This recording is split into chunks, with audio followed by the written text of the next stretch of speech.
All right, the Houston Texans signed an outstanding linebacker, and nobody really noticed. And we're going to talk all about this guy. If you're new to the channel, we are Detroit Lions fans, but this channel is fully dedicated to teams that get overlooked by the national media. You will not see any Cowboys on this channel. We do 5-6 teams. Texans are a team that we've been on for a while, and we just like the similarities of the Texans rebuild with the Lions. And even would say that, you know, they're like a year behind the Lions, but they're in that same trajectory. Good coach, good quarterback, culture, the whole thing. So love what the Texans are doing. Okay, Casey Osai from the Raging Cajuns. Like, are we going to talk about this dude? Check this out. Here he is just flying through the air, making a play. He's not 19. He's number 8 there. Just, check. I mean, we're going to read some stats on this guy, kind of what he's all about, what he's done. And again, with training camp coming up, these are the types of, everyone's focused on the new guys. And, you know, of course, you just want to know position battles a little bit, but there's undrafted free agents that it's worth taking a look. So he's, man, let me read about this. Let me just show you about him. 6'2", 240. He goes, he's at the Raging Cajuns, 4-year contributor, team leader at linebacker. 2023, 2022, starts almost every game, forced fumble, pass breakups, led the team with 100 tackles, 4.5 for loss, a sack, 2 forced fumbles, fumble recovery. Had 18 tackles in the New Orleans Bowl. In one game, he had 18 tackles.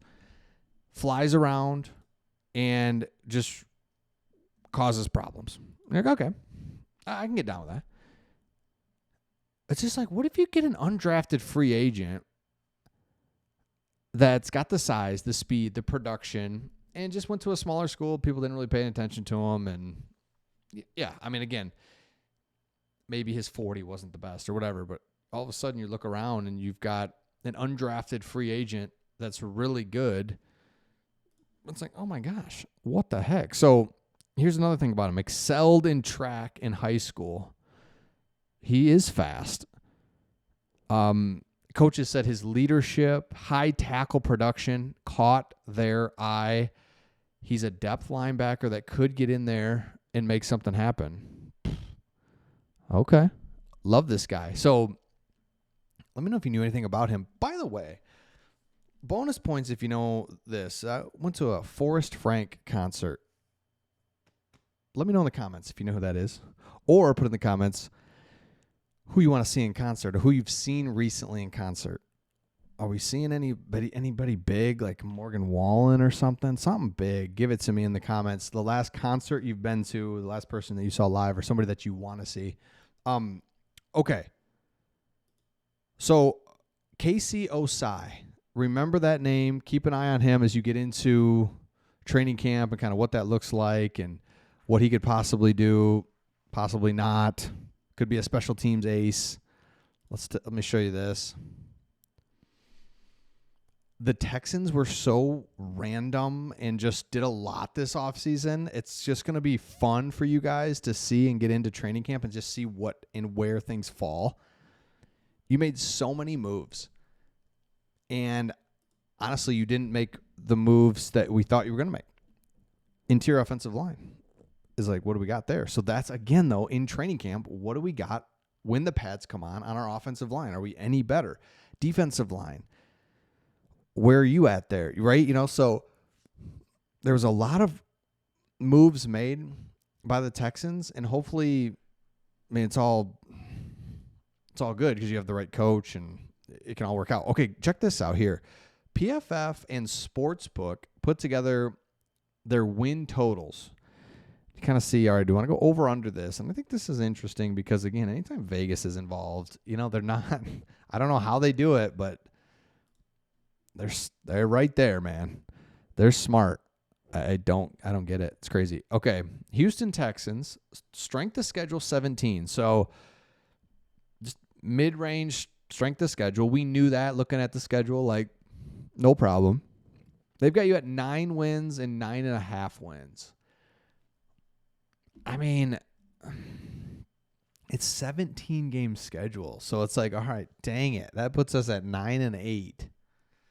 I mean, that's not good. That's not bad. So I love that and take the over on that because, and we'll look at the other people in your divisions as well. But when we looked at the schedule, the thing about it is there's a stretch there where you can go on a roll and win a lot of games, and that's the season. If you can do that, then great. You're going to win 10, 11 games. If you don't take advantage of that stretch, then, well, okay, we weren't any good, or we weren't as good as we thought or hoped for, I guess. So the reason, so you start off right here. I mean, oh man, at the Rams, don't like that. Home against Tampa, like, let's go. Home opener, Monday night, no problem. Then Jacksonville, Tennessee, those are must wins, and then at Baltimore. So this first stretch here, got to win 3 games, 3 out of 5. Okay. And then it's Seattle, San Francisco, Denver, Jacksonville, Tennessee. Like, that's just kind of an interesting one there. Then Buffalo. And then here's kind of the stretch that you're looking at where you got to beat Arizona. You got to beat Vegas. The Chargers tough, but Indianapolis, I mean, you got to beat them twice. You know, there's just some in your division. So you've got some things sprinkled in here because you have a, first place schedule. You're going to have the Buffaloes and Kansas City. It's like, oh, geez, okay.